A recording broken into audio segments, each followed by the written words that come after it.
The SA Civil Aviation Authority says 2 people have been killed in a light aircraft accident near the F&B Stadium in Johannesburg.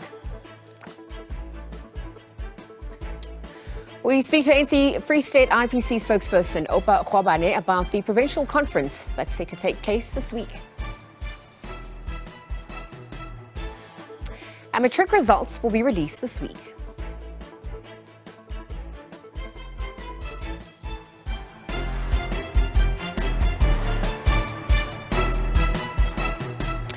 Well, hello and welcome. You're watching The Week Ahead with myself, Liesl Wilson. Interact with us on our social media platforms at The Week Ahead or using the hashtag The Week Ahead.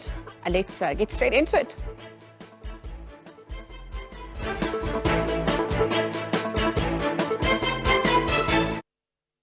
Right, so our top story at the Sawa, the accident occurred that occurred at Nasrec next to F&B Stadium, just south of Johannesburg in the Gauteng province. We saw that an aircraft departed from Grand Central Airport in Gauteng on a training flight with the intention to land back at the very same airport. On board the aircraft were 2 occupants who both sustained fatal injuries. Now, on that note, let's get our reporter Mbalenhle Mthethwa to give us an update. Mbali, good afternoon. You have been giving us roading coverage, perhaps since we got news of the incident. What's the latest on your end as we speak? Well, what I can tell you right now, Liesl, is that some of the bodies have been removed from the scene of that crash here in Nasrec in the south of Johannesburg. Now, when you look around the scene, you can see that it's been cordoned off to the public. There are some police tapes on the ground just separating civilians from the scene. And if you look right across on the far end, you'll see there are still some police officials and some emergency services officials who have been working here around here, just going through the scene with a fine tooth comb, really, since the crash happened at 9 a.m. this morning. It's really just a busy day here with a number of emergency services individuals here on the ground. You will see there are some police officials, there are some medical services officials also here on the ground, who actually were the first responders upon hearing the news of the crash. Now, we've been stationed here where we've been observing and seeing officials just walking up and down, walking closer to the scene. It's unclear if family members have arrived on the scene to identify those who were involved in the crash, but we have been stationed here.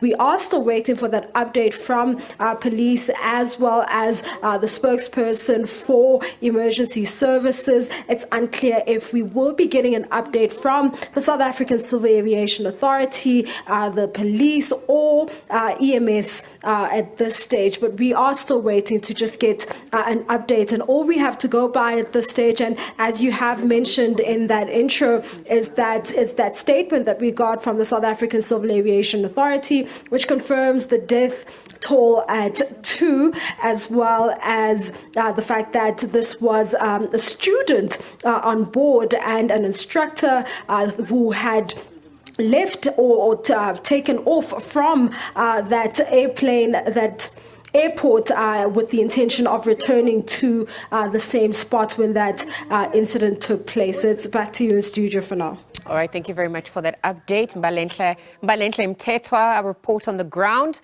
Obviously, just having heard that aircraft, shortly after having departed from Grand Central Airport in Gauteng on a training flight with the intention to land back at that very same airport, crashed, and we can confirm that 2 have since passed. Again, developing story. We'll continue to monitor you on the SABC as it unfolds. As we take a look at other news that's making headlines now, perhaps for the week ahead, the African National Congress in the Free State is expected to hold its provincial conference from the 20th to the 23rd of January. Now, this comes after the verification report, which confirmed that the branches that qualified after their branch general meetings were 242, which is about 75% of branches. Perhaps for this and more, we're joined by Opa Khwabane, ANC Free State IBC spokesperson. Opa, good afternoon, and thank you for your time here at the SABC. Good afternoon. Perhaps as we look forward to the week ahead, at the conference scheduled after, failed attempts of the IPC in the province to hold an elective conference, we're obviously, wondering whether it's safe to say that it is all systems go for the upcoming ANC provincial conference that's set to take place this week. Yeah, it's all systems go. We have been waiting for this verification report, and the Secretary General has released the report. So what is left for us is to organize a conference, and the interim provincial committee decided to have that conference from the 20th to the 22nd of January, which is this coming weekend. So it's all systems go. We are working to ensure that we have a successful conference. Opa, thank you for that confirmation. Perhaps you can talk to us about the verification report, what it entails. Obviously, the province needing to have surpassed 70% threshold to hold the conference. Yes, we have 242 branches which are qualified. So what that translates into is 75% of the branches of the province. So 75% of the branches are ready to be part of the conference, which gives the province a necessary threshold to hold that conference. So the verification report confirms what we have been saying before the national conference, that as the province we are ready to hold the conference anytime. We're just waiting for the National Executive Committee to give us a go-ahead. And the only thing that can give us a go-ahead was that verification report. And now we have it. So we just have to arrange and have an elected leadership. Opa, there's been a number of factors that have been cited. Perhaps that has led to the delays, several delays, in fact, leading up to this week alone. Perhaps before we get into that, you could also speak to the state, speaking of state of readiness, you can speak to the two regions that also have received above the 70% threshold, that have also been given permission to hold their conferences, Fezile Dabi and Tabu Ofu Tsanyana. Perhaps you can talk to us about that. What's the situation also about Le Juele Putswa at this point?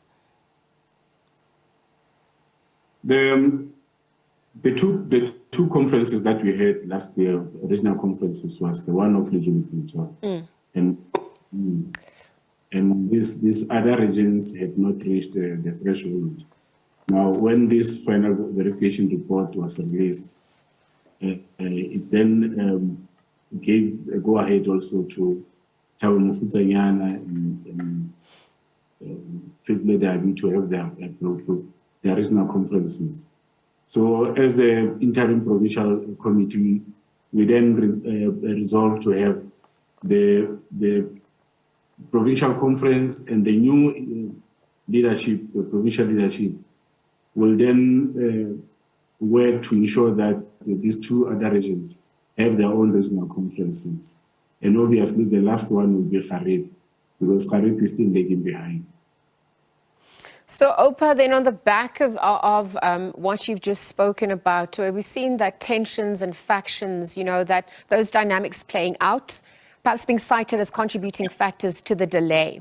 And on the back of the January 8th statement, when President Cyril Ramaphosa cited renewal, reform, unity amongst that, talk to us about what has changed since then, what has been implemented to ensure that this is smooth sailing, perhaps that the conference gets underway safely as well. Part of the issues was to ensure that we have the report of a dispute resolution committee, which was received. And now the Secretary General has also reached out to say anyone who's still having a dispute must immediately send the dispute to his office as the Secretary General.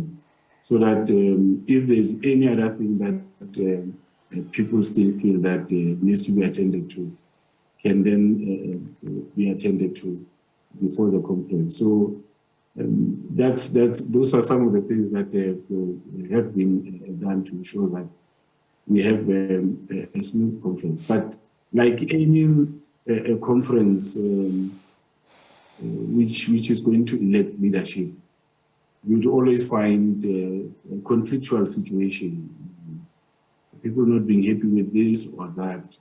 But in the ultimate end, you would never find a situation where everyone is happy with everything, because of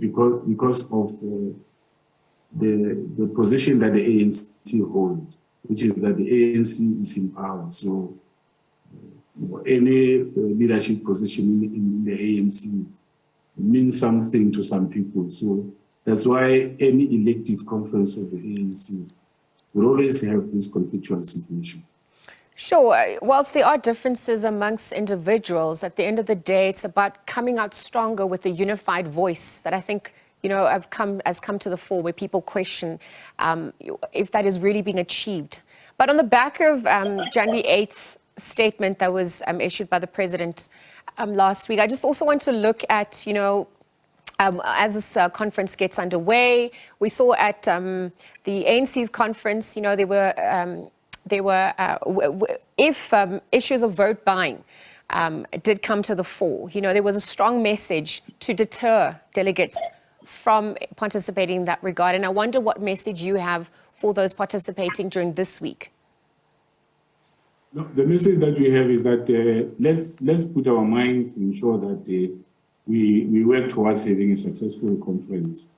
And whatever the outcome of the conference, as members of the ANC, we have to embrace it and work from it to ensure that the ANC, as that necessary spear and shield of the people, works to change the lives of our people. At the moment, people are not worried about who is elected in the conference of the ANC.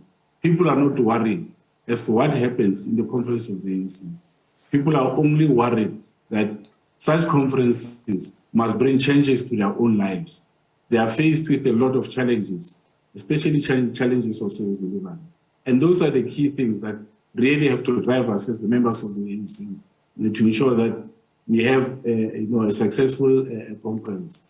Obviously, such a meeting would not make everyone happy, but we have to build on the outcome of that and work for unity and work to renew the organization. The basis of renewal of the organization is to go back to basics, embrace the principles and the values of the organization. And once you abide by the principles of the organization, you then begin to have the necessary internal controls of the organization, the necessary tools that must assist in managing, in ensuring that the organization becomes united and has a way of working. All right, so Opa, we'll leave that conversation there, and thank you for your time. It's a big feat that we're already getting to this point of the IPC in the province holding the selective conference. So we're wishing you all the best and obviously monitoring the outcomes of that. Opa Khwabane, ANC Free State IPC spokesperson, chatting about the ANCs in the Free State expected to hold their provincial conference. This is between the 20th and the 23rd of January. Again, thank you to Opa for his time. Let's take a quick ad break and continue with more news on the other side upon our return.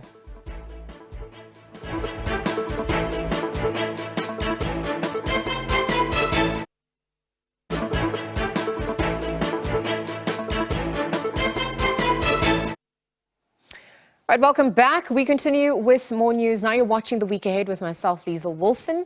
The Eastern Cape Education Department says it is prepared for the new school year with coastal schools opening on Wednesday. The department says it has attended to its most pressing problems. These include the supply of learner support material and schools in need of repairs. Speaking during a press briefing in East London, Education MEC Fundile Gade said he was certain that 99% of learner support material and 98% of textbooks had been delivered. He added that 198 schools must still receive their stationery allocation. The department is expecting a teacher in front of all learners on the first day of schooling. Plans to fill teacher vacancies are at an advanced stage. In the vacancies where schools need more teachers, in the process of the placement of the additional or excess teachers, let's get temporary educators as early as next week, so that you don't have a learner that does not have a teacher in front of them on the basis of administrative shortcomings that could be there. The number of learners who qualify for scholar transport has been increased to 130,000. Teachers are also ready to hit the ground running. As compared to 2022, there is a great improvement. I don't want to lie on that one. But the department is not 100% ready in terms of looking to the issue of schools, especially on the issue of the scholar transport. It's worse with the new learner intake for 2023 because they are not yet provided. All that is being said is that they might be accommodated at the beginning of the next financial year, which begins in April. Kade also said repairs to more than 50 schools damaged during the 2021 storms were nearly complete. He promised to deliver the outstanding stationery by next week, Wednesday. Lubabalo Dada, SABC News, East London. Right, so moving on to the Western Cape now. Learners will be returning to their classrooms on Wednesday this week for the start of the school calendar year. For a look at the state of readiness for the reopening of schools, we're joined by Brona Hammond, Director of Communication for the Department of Education in the Western Cape. Brona, good afternoon. Thank you for your time here on the SABC. Good afternoon. So on Wednesday, learners in the Western Cape province will be returning to school for the academic year. And I wonder if you could talk to, whether the department has put everything in place in preparation for the reopening of schools. Yes, yeah, we've got 43,000 educators and staff that will be returning to the schools tomorrow to prepare for Wednesday. And we expect over 1.1 million learners in the Western Cape to come into our schools on Wednesday, and we welcome them. And we have prepared, I think we've done very well in terms of our preparations. All our textbooks that were ordered during last year, we opened the process quite early, as well as the stationery and furniture and equipment were all delivered by December, the beginning of December last year.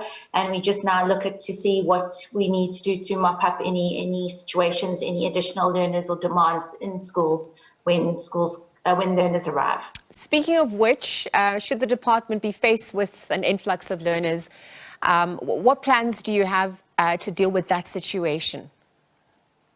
Well, in the past, we've always been known, that us and other provinces have issues with learner placement. And in our province specifically, we have an increase in learner numbers every year with quite a big migration of learners from the Eastern Cape, with about 18,000 each year. So we have to accommodate these learners, and we do everything we can to, but we have been presented with challenges, particularly in infrastructure, due to budgetary reasons and other things like COVID and the drought that happened a few years ago, where our infrastructure budget was allocated to these areas. But this year we had an 840 million boost in our infrastructure budget to 2.5 billion infrastructure budget. And immediately we looked at how we can increase the number of classrooms and the capacity in our schools. And so we embarked on a very ambitious plan this last year with 842 classrooms for the Western Cape for the 2023 school year, which we announced at the end of last year. And we've been working very hard to achieve this, which is well on track to meet our target. And this is accommodating 26,000 additional learners in our system. And by the end of last year, we had placed just over 99% of our learners in grade 1 and 8 that required placement.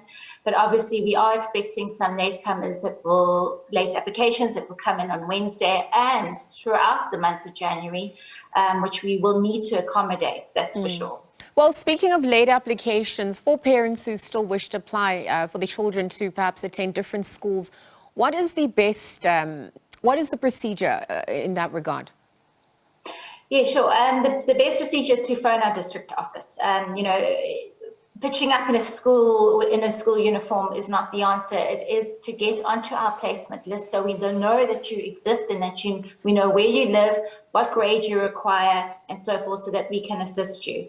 You know, obviously with late applications, it makes it very difficult and it's extremely tricky for us, as we've seen in other provinces over the last few week or so, because of the fact that we plan ahead, and even that unprecedented school bill that we are doing now, that was because we had information due to our enrollment process that started well in advance in March last year and ended in April last year. So we had the figures, we had the data, we knew where and who to bill for.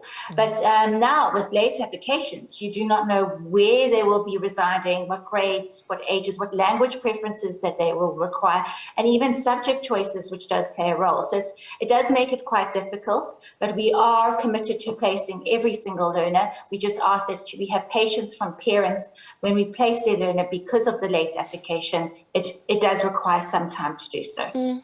Absolutely. Speaking of infrastructure budget and the plans surrounding that, you cited, in the past 3 years, factors such as budget constraints, COVID, and then the drought. And I wonder how load sheddings also now come into play, perhaps in modus operandi. I mean, we're also going to have to reimagine ways forward, I'm imagining, for learners going forward. Well, especially in the construction industry, if there's no generators or that kind of capacity, it does actually affect our building plans, first of all. But thankfully, in many of our classrooms, we can survive for a few hours throughout the day without electricity. Our classrooms are quite well lit and so forth. But the fact is that administratively, that's where the problem lies. Our head office has got generators, thankfully, but some of our other satellite offices do not. And then our schools that do not have that capacity, we need that information. We need to know learner numbers, admission numbers, classroom sizes, so that we can also speed up the process of placing learners. And without that information and without electricity, they cannot submit that information electronically to us. So I think that's an important factor that will play a part in the next few days. But hopefully we can get that information uploaded as soon as possible, because after the 10th school day, that is the critical time for us. We will be able to deregister learners that have not arrived at schools and have not given valid reason for not arriving, and use those spaces to accommodate those other late arrivals. Brona, thank you for your time here on the SABC and for that update. Brona Hammond is the Director of Communication for the Department of Education in the Western Cape. And she joined us on the week ahead to really chat about the state of readiness for the province. This as learners are set to return to the classrooms on Wednesday. We also heard that educators and support staff will be returning as of Monday. So we're going to take a look at, what the situation in fact looks like in and around the country. And from the Western Cape, another coastal province that is set to have learners come back is in KwaZulu-Natal. We've also seen that this past week, inland schools have reopened. And again, as I reiterated on Wednesday, coastal regions will be opening their doors for learners for the academic year. So we've heard from the Western Cape, and we've also seen the matric results will be released this week alone. So we're going to be chatting about the state of readiness for the 2023 school calendar for schools that are also located in KwaZulu-Natal province. Muzi Mhlambi is going to be joining us for that. He's the spokesperson for the Department of Education in the province. We're going to chat to him as soon as we come back from the break. Stay tuned.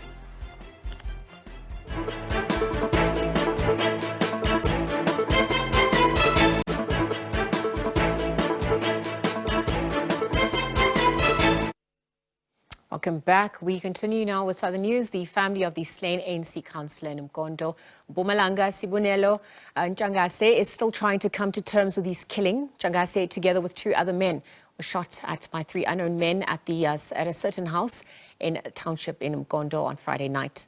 The family of the councillor believes the killings are politically motivated. Now, SABC News reporter Nhlamulo Mabasa spoke to Sibonelo Ntsangase's brother, Sabelo Ntleko. How are you feeling as the family this morning? So as a family, we're feeling very, very bad. The passing of our brother, we're taking it very, very, very bad. In fact, as a family, we're shattered. According to the information that you have or what you know, what actually transpired on that Friday evening?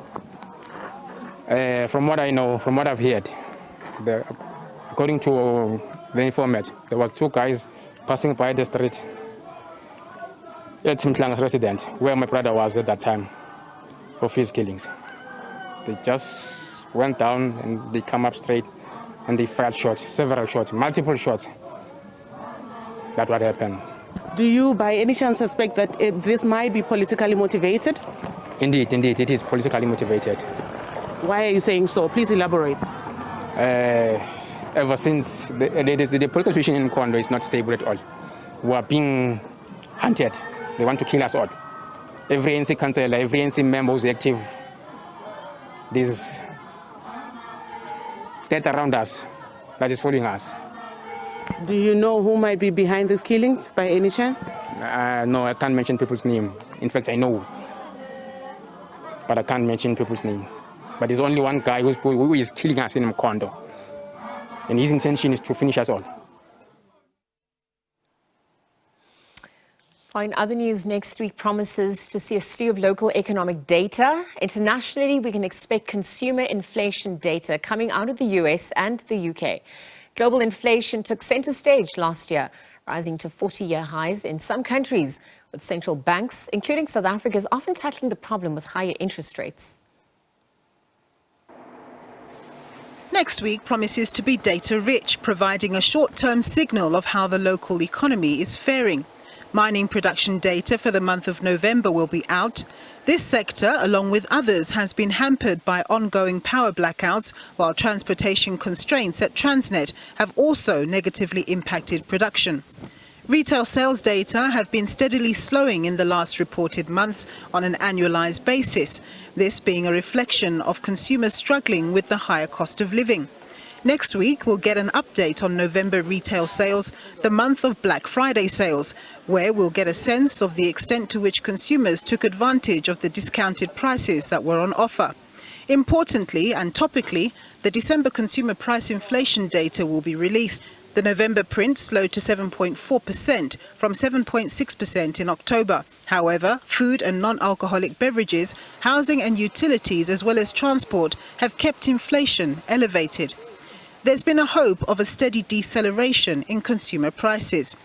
And with fuel prices having risen at a much slower pace, and with some fuel products decreasing in December, this may contribute to a softer CPI reading. But the latest decision by NERSA to raise electricity tariffs by 18.7% effective from April this year has been flagged as a cause for concern in terms of contributing to higher inflation going forward.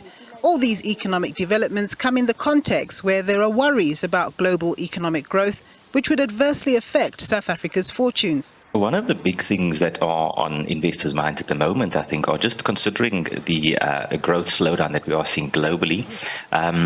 It really comes down to how severe is that continued slowdown in global growth going to be. Many people are worried about the potential for a global recession. And so I would say that is perhaps one of the big things that are one of the key themes heading into this year is, are we in fact heading into a recession? And if we are, how severe might that recession be, and how should one react to that?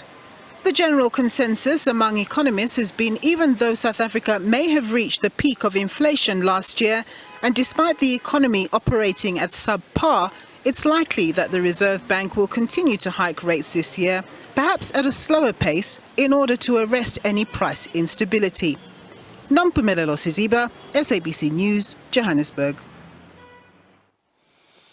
All right, so we're going to return to our earlier story just before the ad break. We've seen that this past week, inland schools reopened, and next week, Wednesday, schools in the coastal regions will open doors for learners for the academic year.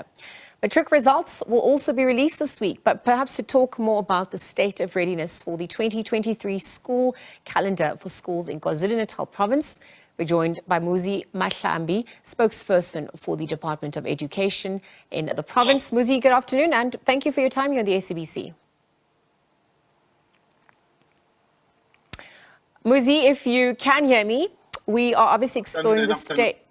All right, so we obviously exploring the state of readiness within the province. Perhaps you can talk to whether it is all systems go in terms of preparations. I'm struggling to hear you, but if your question is on the state of readiness, we can respond by saying we are generally happy with the state of readiness. That stems from two major programs. That is the delivery of stationery to our schools and admissions program. The manner in which those two programs have gone, we are quite happy. But we must hasten to indicate that the picture will become more clearer tomorrow when we have our educators back at school, with the circuits having to be in touch with the institutions for giving them an update in terms of which schools still are admitting. But with regards to delivery of stationery, because of vandalism and some schools not having strong storerooms, they had requested that we keep those and deliver only on Monday when they come back. And we according to the systems that we have put, by close of business tomorrow, all schools' stationery will have been delivered to those schools that had requested us to keep their stationery. Muzi, perhaps you can also talk to us about the children who were affected by the floods last year, and they obviously still, some of them are still being sheltered rather at places that have been offered by government. The floods must have impacted their lives on a massive scale. It can't be easy for them in terms of learning whilst they're in these makeshift shelters. When we look at the infrastructure budget and how they've been affected, how have they been accommodated to date?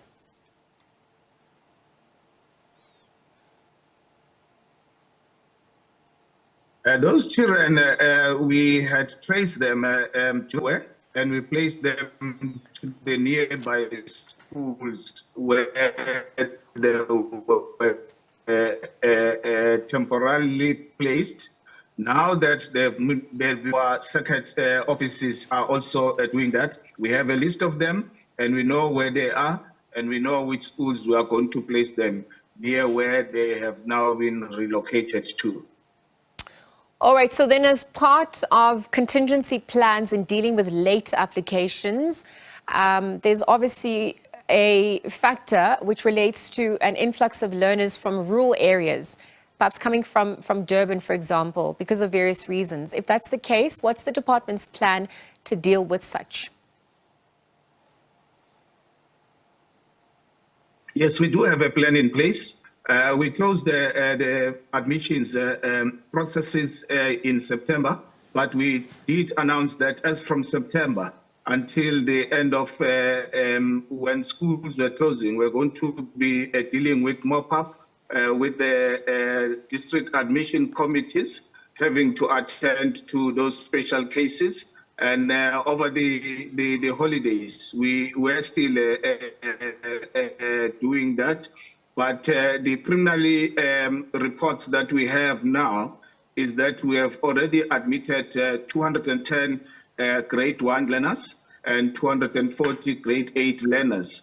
And with regards to the other special admissions request, the picture is going to become more clearer tomorrow, when then the circuit managers are having meeting with their principals as we are opening for the first day tomorrow. Sure. And then, Muzi, just very quickly with regards to the issuing of matric results, they'll also be expected to be released on Friday. So for those who would like to upgrade their marks and they're not happy with the results, what plans are in place? What's the process regarding that as well? When the MEC pronounces on Friday, she will, in her speech, also indicate the second chance program as to where those learners will be in terms of will have to go in terms of registering for supplementary exams, and also those that will want to participate in the second chance program. All that is already in her speech. and who are going to be the district coordinators of those programs. So we have a very healthy plan that is lined up to accommodate learners that will not succeed. All right, Muzi, thank you very much for your time here on the SABC. Muzi Mahlami is a spokesperson at the Department of Education in KwaZulu-Natal, updating us on the province's state of readiness as schools are set to open on Wednesday. Let's leave it there for now, take a quick ad break and continue with more news upon our return.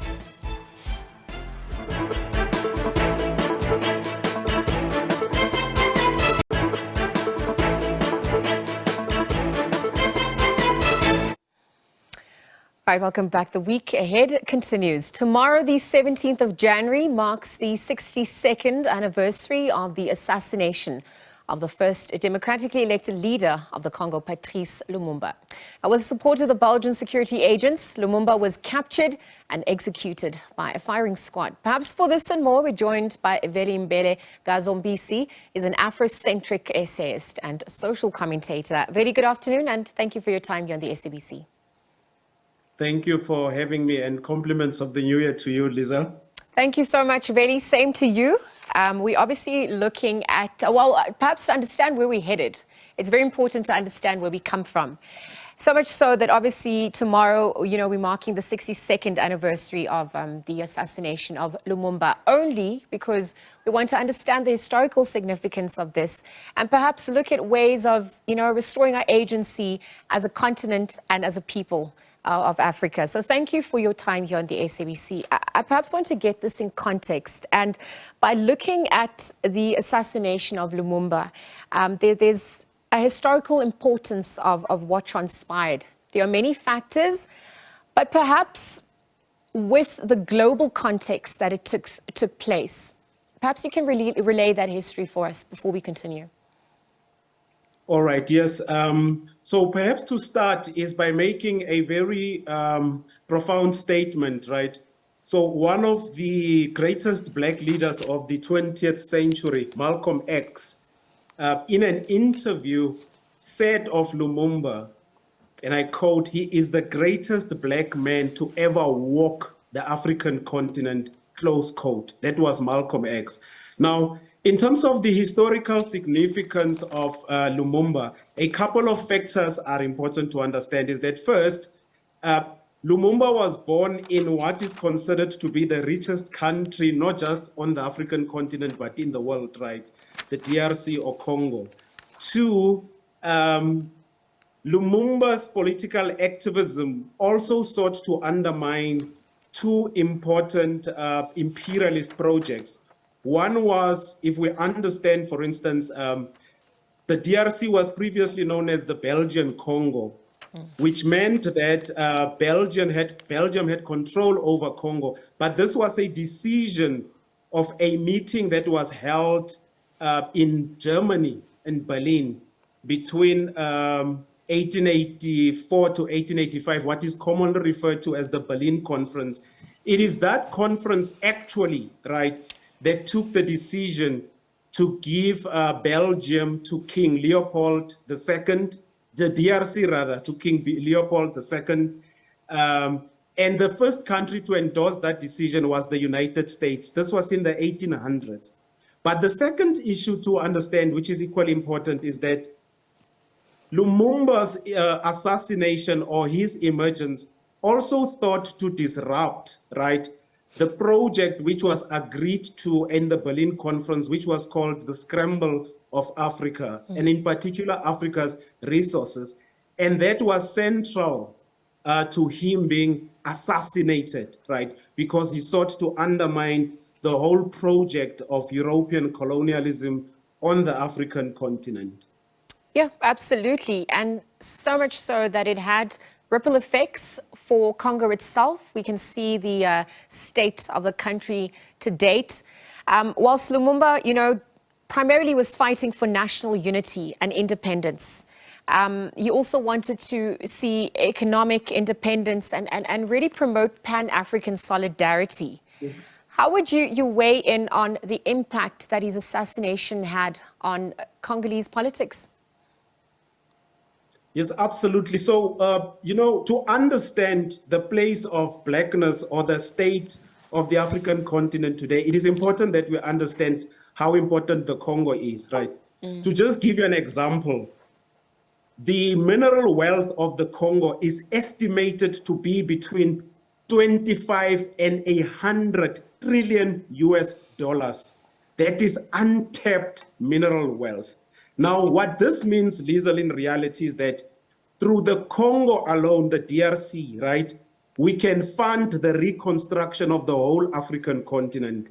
And a historical example is this. After the so-called Second World War, the US donated about 13 billion US dollars to the reconstruction of Europe, right? Now, any country or any group of people that controls the DRC, to some extent controls the African continent.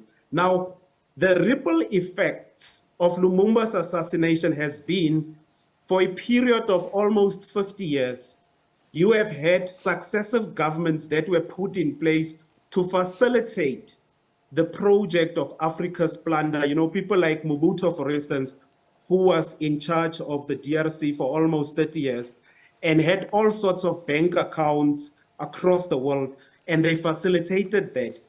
The current conflict that is raging in the DRC, especially in the east, which implicates countries like Rwanda and Uganda, is a continuation of the conflict that was engineered during the time of Lumumba. So the point that one is making here is that unless we understand the DRC historically and also understand why there is so much foreign interest in the DRC, we won't be able to understand why the African continent continues to be trapped in this vortex of armed conflict and turmoil. So to understand Lumumba helps us unlock those types of things in contemporary terms.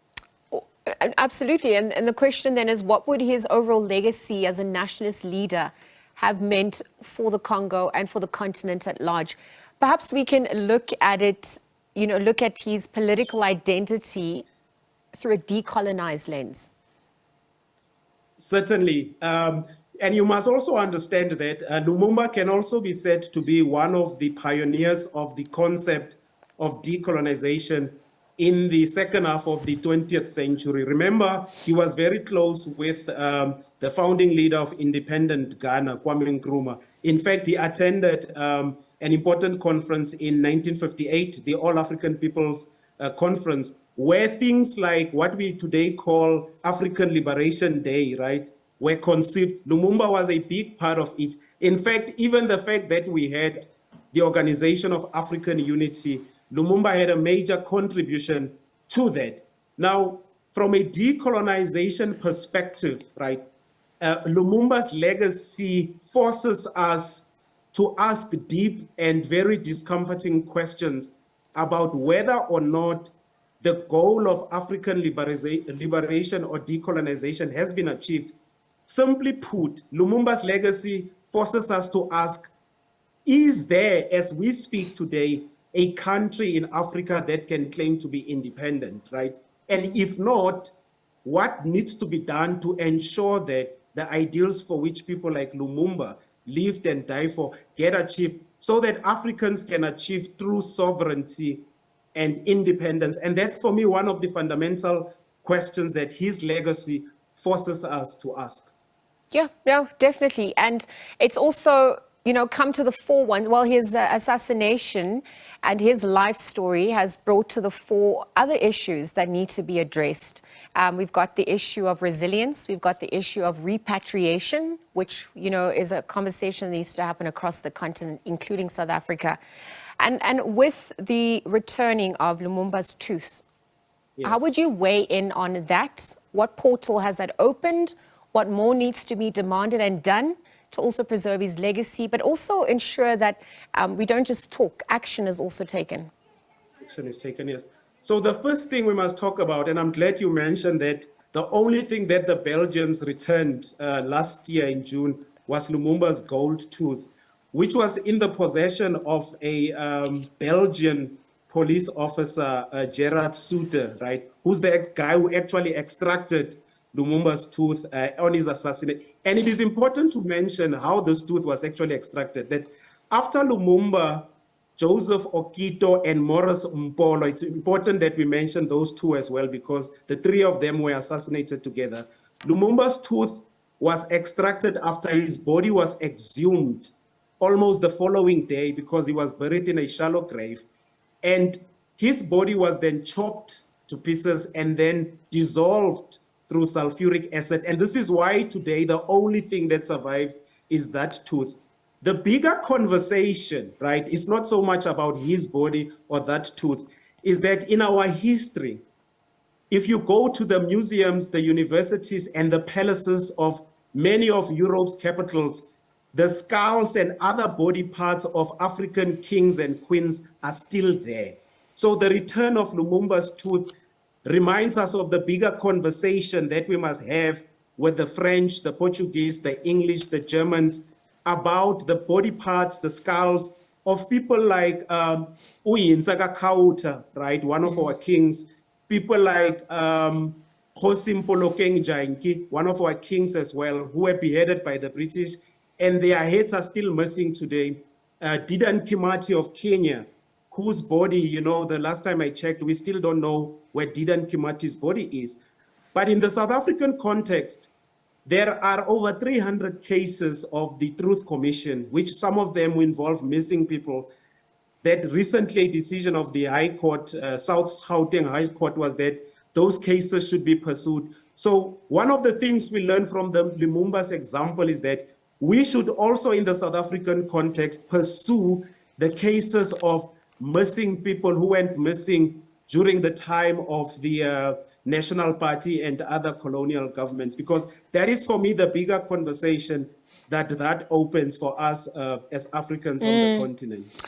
Very unfortunately, we've run out of time, but that conversation continues, and perhaps it is a means to start the conversation to take it further. But I want to thank you for joining us here on the SABC. Veli Mbele Zombisi is an Afrocentric essayist, as well as social commentator, weighing in as we look ahead. Tomorrow, the 17th of January, 62nd anniversary of the assassination of the first democratically elected leader of the Congo, Patrice Lumumba. So as we leave that conversation there, take a look at other news now making headlines this year. It looks to be jam-packed with a number of major international events. At the recent ANC January 8th celebration, the party recommitted to ensuring that South Africa is at the forefront of achieving a better world and a better Africa. Kicking off the year will be the World Economic Forum in Davos, Switzerland this month. The annual gathering comes as multiple crises deepen divisions and fragment the geopolitical landscape. World leaders will be urged to address people's needs while also laying the groundwork for a more sustainable and resilient world. At the beginning of the new year, looking ahead to our future, characterized by unprecedented multiple crises. And even worse, those economic, environmental, social, and geopolitical crises are converging and conflating, creating an extremely versatile and uncertain future. So far, it's no surprise that generally we are all stuck in a crisis mindset. President Cyril Ramaphosa will lead a delegation of some ministers and captains of industry. He will head the promotion of South Africa as an investment destination of choice. There are many friends that will be at WEF. It's the first major conference in terms of, post-COVID. So it's an opportunity for us to engage with the world. And I think we need to say that South Africa is open for business. Countries are looking at new opportunities. They're looking at reviving their economies. But we're in a very, very difficult geopolitical global context, and we need to be aware of that. And for South Africans, I think we need to stress that our experience is that you make major decisions of conflict through well-crafted negotiation processes. And so we should advocate for peace. This year's theme is cooperation in a fragmented world. The President will be accompanied by Ministers Pando, Kotongwana, Patel, and Kubai. The South African delegation to WEF will add the country's voice to discussions about global issues with the overall aim to position South Africa as a competitive business destination. President Ramaphosa will participate in the dialogue on economics of women's health, the annual dinner hosted by Professor Klaus and Hilde Schwab. The dinner brings together heads of state, government, and international organizations, as well as members of the Board of Trustees, the International Business Council. And there will be an African Union summit in Ethiopia to look at the critical issues facing the continent. A new chairperson will also be elected, and the Comoros is set to take over the chairmanship on behalf of East Africa. Meanwhile, South Africa is the current chair of BRICS, and its summit will be held on our shores. BRICS plays an important role in our foreign policy architecture. We hold it in great regard and high regard. And as a member of the international community, particularly the African Union and the United Nations, for us to be associated with great countries like Russia, China, Brazil, and India, for us, the small country that we are, it's a great lift for our image, for our standing in the world. And so we treat this opportunity with a great deal of seriousness and pride. But being the Pan-African type of organization that we are and a country that we are, we want to use this opportunity to advance the interests of our continent. And we will therefore, through the BRICS summit, be having an outreach process or moment where we will invite other African countries to come and be part of the BRICS, because we do want BRICS in whatever BRICS does, to focus on helping to develop our continent. Other major international events include the G20 summit that is currently presided over by India, while South Africa will assume the G20 presidency in 2025. There will also be regional gatherings like SADC meetings as the situation worsens in eastern parts of the DRC, and updates as needed on the SADC mission deployed in northern Mozambique to repel terror attacks. Kylie Khumalo, SABC News, Johannesburg. Well, that's where we leave it for you today. Thank you for tuning in. Of course, we're back next week for a look at the week in review. But from myself, Liesl Wilson, and the team, until next time, take care. It's goodbye for now.